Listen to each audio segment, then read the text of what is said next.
An airtight container has a sliding wall, so its volume contained. It must be like a cylinder with a piston. When the volume is 13.7 cc's, the gauge pressure is 0.015. Yeah, so we're going to have to use absolute pressure, and the temperature is 25. What must be the new gauge pressure if the container has a volume of 42.1 cc's at 450 degrees Fahrenheit? Oh, no. Oh, God, Fahrenheit. No. No. Oh, dear. Okay.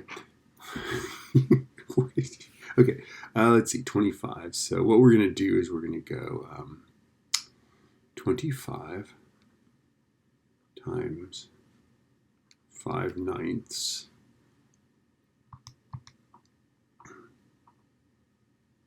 Actually, what I think we have to do, don't we have to go 25 minus 32, right, times 5/9? I think so. Let's try it.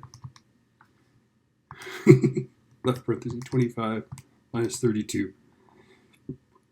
So this is actually 7 degrees below 0 Celsius, right? And then we have to multiply that by 5/9.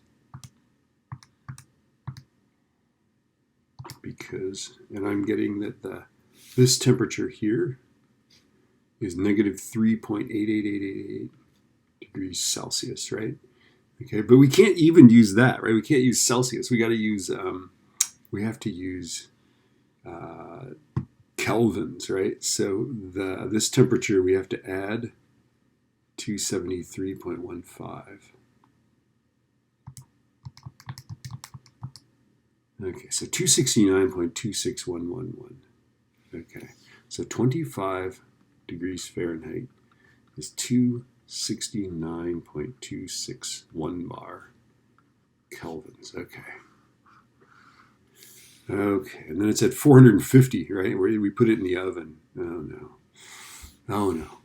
Okay, so we're going to go 450 minus 32 times 5/9. And then we're going to add 273.15. We can do this. Left parenthesis, 450 minus 32 times 5 divided by 9. That's 232 degrees Celsius plus 273.15. And that is 505.372 bar kelvins. Okay. Okay, and then this pressure is going to be 1.15. Okay. At least moles stays the same. PV over NT equals PV over NT. So let's see, the pressure is, the gauge pressure is 1.15. So the actual pressure is 1 plus 1.150, right? That's just 1 plus 0.15.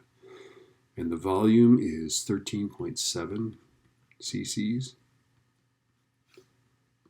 And we just assume N stays the same, right? But the temperature is, let's see, 269.261 bar.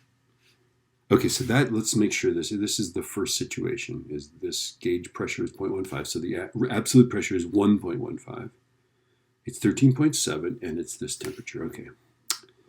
And then what is the new pressure? So we'll find the pressure, and then we'll have to subtract an atmosphere, by the way. And then the new volume is 42.1. The new temperature is 505.372 bar. I think this is something we can solve. Let's try it. 1.15 times 13.7 divided by that temperature. I'm just using the up arrow. Okay, and then I'm going to multiply by the 505 guy, divide by 42.1. And this is the atmospheric pressure. I'm sorry, this is the absolute pressure, is 0.70238 atmospheres, right? Now, how much more than gauge pressure is that? Well, it's a negative amount more, right? So subtract 1 atmosphere.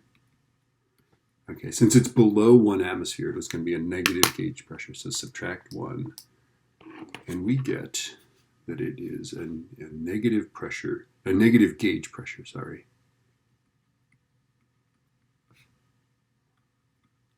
So negative 0.298 atmospheres. All that means is that it's less than an atmosphere, okay? Now, not exotically, we can have gauge pressures all the way down to negative 1 atmosphere. A total vacuum would be negative 1 atmosphere, right, of gauge pressure, because it's negative 1 more than an atmosphere, right? Okay. But there actually are situations where liquids can actually pull on the walls of the container. And that's a true negative pressure, negative absolute pressure. Oh my God, we could have used the absolute zero of Fahrenheit. I didn't. We got the right answer, though. All right.